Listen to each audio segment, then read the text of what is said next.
Juízes, capítulo 16. Certa vez, Sansão foi à cidade de Gaza.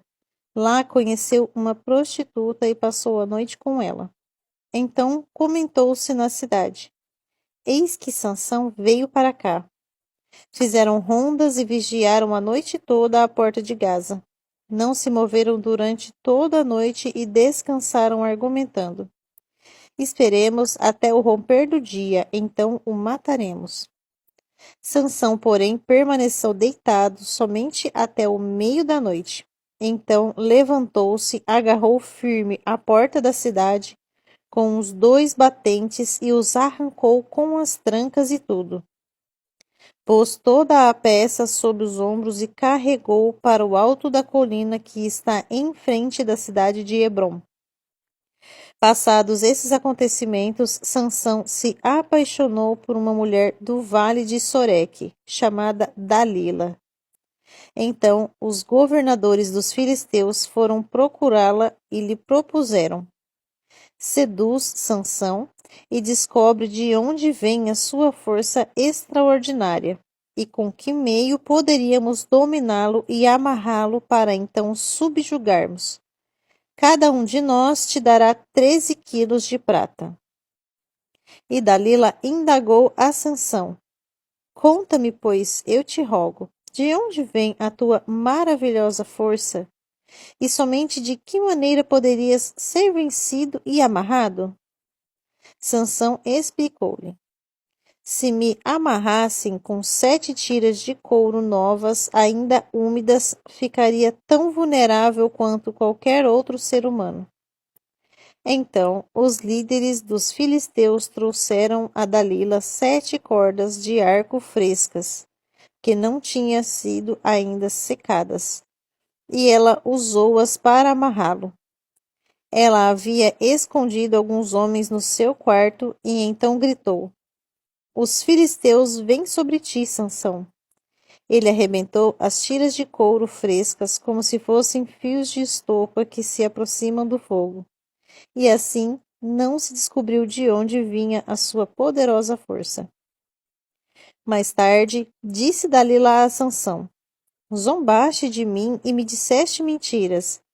Mas agora eu te suplico, dá-me a conhecer o que seria necessário para amarrar-te e subjugar-te. E Sansão lhe tornou a explicar: Ora, se me amarrassem firmemente com cordas novas que nunca tivessem sido usadas, eu perderia a minha força extraordinária e seria tão fraco como qualquer homem. Então Dalila tomou cordas novas e conseguiu amarrar os braços dele. Em seguida gritou: Sansão, os filisteus estão te atacando. E ela havia escondido alguns homens no seu quarto. Contudo, ele rompeu as cordas como se fossem umas linhas atadas aos seus braços. Depois disso, Dalila voltou a falar com Sansão e lhe pediu: Até agora brincaste e me iludiste com as suas mentiras. Conta-me com que devo amarrar-te? Então ele lhe declarou: Se teceres as 7 tranças da minha cabeleira num pano e o prenderes com um pino de tear, ficarei tão vulnerável quanto qualquer outro homem. Mais tarde, Dalila fez com que Sansão dormisse. Assim que ele adormeceu, ela pegou e teceu as 7 tranças da sua cabeça num tear e prendeu-as com um prego grande de madeira. Depois gritou: Sansão, os filisteus estão vindo sobre ti. Ele despertou rapidamente do sono e arrancou o pino com o tecido. Protestou-lhe Dalila: Como pode dizer que me amas se o teu coração não está comigo? 3 vezes me fizeste de tola e não me fizeste saber a verdade sobre onde reside a tua grande força. Como todos os dias ela o importunasse com a sua insistência, ele foi se cansando dia após dia, a ponto de angustiar-se até a morte. E lhe abriu todo o coração, revelando a ela o seu segredo. Jamais se passou navalha sobre a minha cabeça, disse ele, porquanto sou nazireu consagrado desde o ventre de minha mãe. Por isso, se fosse rapado todo o cabelo da minha cabeça, a minha força extraordinária se afastaria de mim. E de fato eu ficaria tão vulnerável quanto qualquer outro homem. Então Dalila sentiu que finalmente Sansão lhe havia aberto o coração de verdade e revelado todo o seu segredo. Em seguida, mandou chamar os líderes dos filisteus por meio da seguinte mensagem: Vinde agora mais esta vez, porque ele me contou toda a verdade sobre o seu segredo.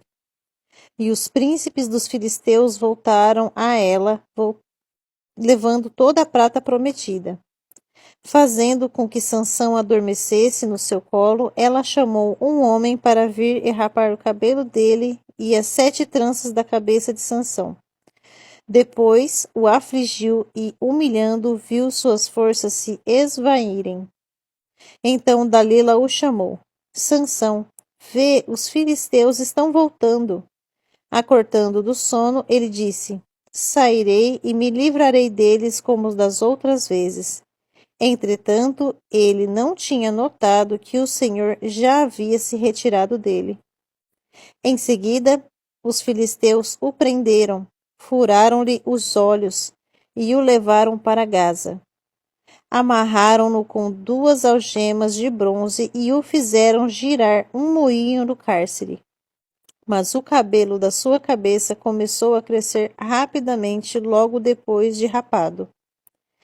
Então, os chefes dos filisteus se ajuntaram para oferecer um grande sacrifício em honra ao seu deus Dagom e para comemorar seus feitos, pois exclamavam: Nosso Deus nos entregou nas mãos Sansão, nosso principal inimigo. E assim que o povo o avistou, passou a bradar louvores a seu Deus, dizendo: Nosso Deus nos entregou nas mãos o nosso adversário, responsável pela destruição da nossa terra, aquele que multiplicou o número dos nossos mortos.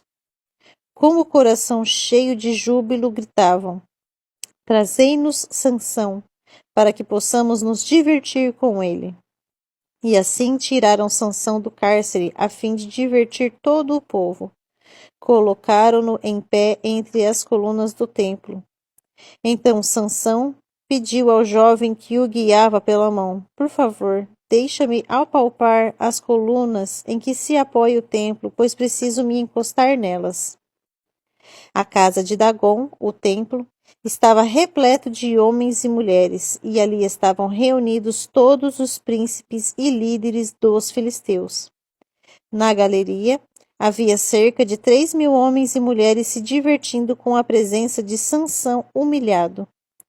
Em um certo momento, Sansão ergue um clamor ao Senhor Yahvé e ora: Ó soberano e eterno Deus, eu te invoco e te suplico, dá-me forças só mais essa vez, para que eu me vingue dos filisteus pelos meus 2 olhos cegados, ó Senhor. Imediatamente, Sansão forçou as 2 colunas centrais sobre as quais o templo todo se firmava. Apoiando-se nelas, tendo a mão direita numa coluna e a esquerda na outra, exclamou: Que eu morra como os filisteus. Em seguida ele as empurrou com toda a sua extraordinária força, e o templo desabou de uma só vez sobre os governadores e todas as pessoas que ali se reuniam. Portanto, Sansão matou mais gente no momento da sua morte do que em toda a sua vida. Os irmãos de Sansão e toda a família do pai de Sansão foram buscar o seu corpo. Eles o levaram e o sepultaram nas terras que ficam entre Zorá e Estaol, o túmulo de Manoá, seu pai. Sansão foi juiz e chefe em Israel durante 20 anos.